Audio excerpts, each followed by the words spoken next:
بسم اللہ الرحمن الرحیم۔ حضرات گرامی، اپنے خطبہ میں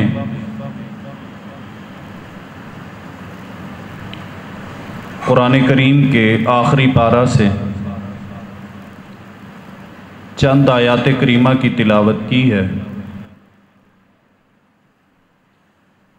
جس میں مالک ارض و سما نے قیامت کے دن کی کچھ جھلک اور منظر بیان فرمایا ہے۔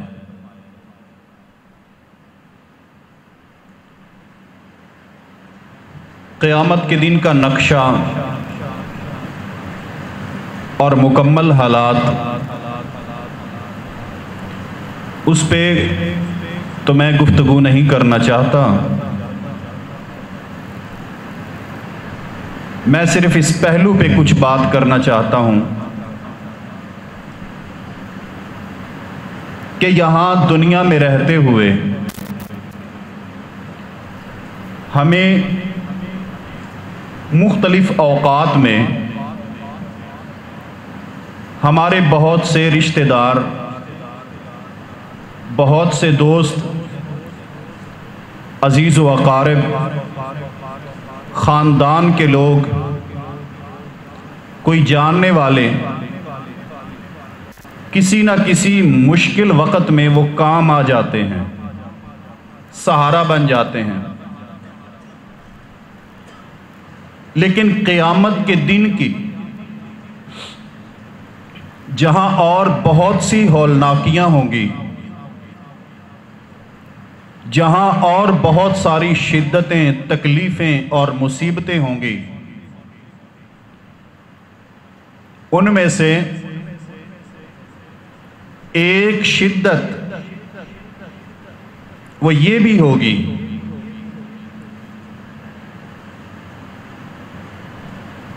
کہ یہ ناطے، یہ رشتے، یہ خاندان، یہ تعلقات قیامت والے دن کام نہیں آئیں گے۔ کیفیت یہ ہوگی کہ یوم یفر المرء من اخیہ، قیامت کے دن ایک انسان اپنے سگے بھائی کو دیکھ کے دوڑ لگا دے گا کہ یہ مجھ سے کسی نیکی کا سوال نہ کر لے۔ اس میدان میں انسان کو ایک ایک نیکی اتنی عزیز اور اتنی پیاری ہوگی اور اتنی قیمتی ہوگی، دوڑ لگا دے گا۔ وَأُمِّهِ وَأَبِيهِ، اپنی ماں کو دیکھ کے، اپنے والد کو دیکھ کے یہ انسان بھاگ جائے گا۔ وَصَاحِبَتِهِ وَبَنِيهِ، اپنی بیوی سے منہ موڑ لے گا، اپنی اولاد سے رخ کو موڑ لے گا۔ یہ انسان وہاں پہ ایک دوسرے کو دیکھنا گوارا نہیں کریں گے جو یہاں پہ ایک دوسرے کے بغیر جینا گوارا نہیں کرتے۔ یہ وہ رشتے ہیں اور یہ ان کی حیثیت ہوگی میدان محشر میں۔ حضرات گرامی، جب اس دن یہ عالم ہوگا اور یہ کیفیت ہوگی کہ آپ کسی بندے سے کسی نیکی کی توقع اور امید نہیں رکھ سکتے، تو پھر یہ توقع اور امید بھی مت رکھنا کہ کوئی بندہ کسی کو اپنے حصے کی کوئی نیکی معاف کر دے گا۔ یہ مختصر سا خلاصہ اپنے ذہن میں بٹھانے کے بعد اب میری گفتگو کا اگلا حصہ سماعت فرمائیے۔ ہم نے رمضان المبارک میں اللہ تعالیٰ کو یاد کیا، روزے رکھے، صدقات کیے، زکاتیں ادا کی۔ اور اس کے بعد ماشاءاللہ بہت سارے دوست انہوں نے یہ سمجھ لیا کہ ہمارے اب گناہ تو سارے معاف ہو چکے ہیں، مسجد میں آ کے کیا کرنا ہے، اب تو ویسے ہی ہم معصوم ہو گئے ہیں، کیا کرنا ہے ہم نے۔ ٹھیک ہے، آپ مجتہد لوگ ہیں، لیکن میرے وہ بھائی جن کا تعلق، جن کا ناطہ، جن کا رشتہ ویسے ہی اللہ کے گھر سے قائم ہے جیسے رمضان میں قائم تھا، اللہ مزید توفیق عطا فرمائے، ان کے لیے یہ عرض ہے۔ اور میں نے اپنے ایک درس میں اشارہ بھی کیا تھا، آج کچھ تفصیلات اس کی عرض کرنا چاہتا ہوں کہ ہماری نیکیاں، ہمارے یہ اعمال جو اللہ تعالیٰ کے ہاں بڑے محبوب ہیں، لیکن یہ مت سمجھیں کہ شاید ہمارے روزے، ہمارے صدقات، ہمارے راتوں کے قیام نے ہمارے تمام گناہوں کو معاف کر دیا، مٹا دیا، نہیں، بلکہ اس انسان کے کچھ گناہ ایسے ہیں، یہ انسان روزے رکھے، زکاتیں دے، صدقات ادا کرے، خیرات کرے، جہاد کرے، بیت اللہ کا حج کرے، وہ تب بھی معاف نہیں ہوتے۔ میرے بھائیوں، وہ کون سی قسم کے گناہ ہیں؟ انسان قیامت والے دن جب اپنے اللہ کی بارگاہ میں آئے گا تو بدعمالیوں کے جو دفتر لے کے یہ اللہ کی بارگاہ میں پیش ہوگا وہ 3 قسم کے ہوں گے۔ ایک وہ قسم ہوگی جس کے متعلق میرے رب نے اعلان کر دیا ہے کہ میں نے اسے معاف نہیں کرنا، وہ معاف نہیں ہو سکتا۔ اللہ نے دنیا میں رہتے بندوں کو اسی دنیا میں پیغام دے دیا ہے کہ اے میرے بندے، تو روزے رکھ، زکات دے، صدقات کر، حج کر، جہاد کر، لیکن ایک جرم ایسا ہے جو تیرا معاف نہیں ہو سکتا، اور وہ جرم کون سا ہے؟ وہ اللہ کی ذات کے ساتھ شرک ہے۔ شرک ایک ایسا جرم ہے کہ انسان روزے رکھے، نیکیاں کرے، رب کو راضی کرنے کی کوشش کرے، یہ معاف نہیں ہو سکتا جب تک کہ انسان شرک سے توبہ کر کے توحید کا راستہ اختیار نہ کرے۔ مالک نے قرآن کریم میں اعلان فرما دیا، ان اللہ لا یغفر ان یشرک بہ وَيَغْفِرُ مَا دُونَ ذَلِكَ لِمَنْ يَشَاءُ، بے شک اللہ تعالیٰ اس بات کو کبھی معاف نہیں کرے گا کہ اس کی ذات کے ساتھ شرک کیا جائے، شرک کو اللہ معاف نہیں کرے گا، اور باقی گناہ، باقی جرم اللہ جس کو چاہے گا، جو چاہے گا معاف کر دے گا۔